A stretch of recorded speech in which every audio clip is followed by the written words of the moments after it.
Probably wouldn't be good to use that as a pointer for this. Put it down. This is Jody Roundhouse. This is part 2, the South China Sea dispute, where the United States and China may go to war any day. You could turn on the TV and when you wake up in the morning and we'll be at war. Whether it's limited or total is yet to see. But I'm going to try to break this down under 3 minutes. Japan is where we are primarily located militarily. You have Tokyo right here. We're mostly down here in Okinawa. We have 30,000 plus troops here in Japan. And the Japanese just changed their constitution that was made after World War II that banned them from having an army that could launch offensive capabilities. They were purely defensive. And for the past 20 years, the United States has been, along with Japanese scientists, they've been steadily developing military technologies that now we're so intertwined with the Japanese military, we're actually doing regular war games with them and the Marines in California. They've launched an amphibious assault capability. So that's one ally. Second ally, Seoul, South Korea. Problem is you have North Korea right here, which is China's pit bull. Whatever China tells it to do, North Korea is going to do. But South Korea, we have 30,000, we have 50,000 troops in Okinawa. If I recall correctly, I'd have to check my sources. We have 30,000 troops in South Korea, so that's 80,000 troops right here, plus the Pacific Fleet.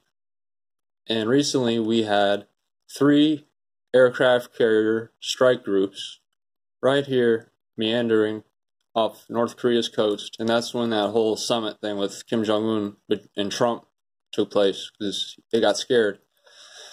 Now the South China Sea, the LC, the East China Sea, China's claiming all this. This here's China.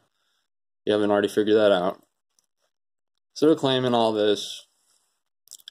South Korea is our good ally, but if China were to launch a missile blitz or some kind of a surprise attack against our military assets that are spread throughout the region, all these little islands, the Marianas, Guam, down here, Guam and stuff, in Japan, of course, we're spreading everything out, all of our planes, our ships, we're trying to spread everything out because missiles nowadays are precision guided. And we're hardening our bunkers here, we're hardening our air hangars so that if they get hit with these bunker buster bombs, they'll be alright, hopefully. And at the same time, if China were to launch a missile blitz and attack us, I imagine North Korea would probably launch a limited conventional attack, kind of like a feint or a distraction against South Korea. So we have 30,000 troops here fighting here, and then we have all of our troops here that need to fight China over here. So we have kind of like a two-front war. This here is the same continent, which makes it even more complicated because now you have to land troops here, and you have to have air support for here. You have to land troops here. No, don't land any troops in China. I take that back. This here against China would be purely naval and purely aerial. Landing troops on the mainland of China, past generals have said, is the dumbest thing that you can do. So, any flash war, thank you Lord, Trinity 333. You could turn on your TV any minute. All these little disputes that they're having on these islands, Vietnam, Cambodia down here, they all have disputes. Japan has disputes, South Korea has disputes. We've been sending our own battleships, American battleships through here. China's been like, yo, what the fuck are you guys doing? This is our stuff. And we're saying, no, it's not.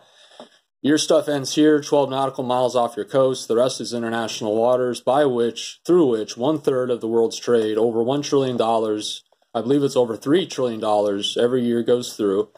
China's saying, no, this is all our sovereign territory, all this stuff, not 12 nautical miles. We have all this here. This is all of us, all the way down through the Philippines, down to the Philippines. So, vital economic interests, if you keep in mind Trump's trade war that he has going on right now with China. Keep in mind the personal things. His daughter has trademark deals with China, the North Korean. Denuclearization bullshit is going on. Who knows what's going on behind the scenes there? Prime Minister Abe in Japan, 444, thank you Lord. Prime Minister Abe in Japan, him and Trump are like best buds. You have General James Mattis as our Secretary of Defense, also known as Mad Dog Mattis, or the scholarly monk, the warrior monk. If you want to Google him, he's pretty cool. And we have people like our Secretary of State, Pompeo, all these people, John Bolton especially, look him up, he's funny. All these people are on the same page. So if they can't take care of this, and hopefully Trump gets 2020, because we're going to need at least close to a decade in order to get everything on lock, there could be a major war here, and this could be World War III, because China's up here, or Russia's up here, and Russia and China recently completed a number of war games, including in the sea over here. And the Russians have been they've been doing overflights to Alaska, and we've been having to scramble aircraft to stop them.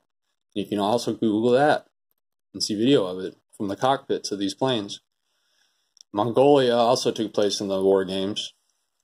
But that's a breakdown. It's a potential axis. And if at the same time, if Russia were to do some kind of a blitz into the Baltics at the same time, now we're essentially talking a three-front war. North Korea, South Korea, and us. China, Japan, and us. And then Russia and us, way far west, and Europe. And that's when NATO gets put to the test, when Article 5 is declared.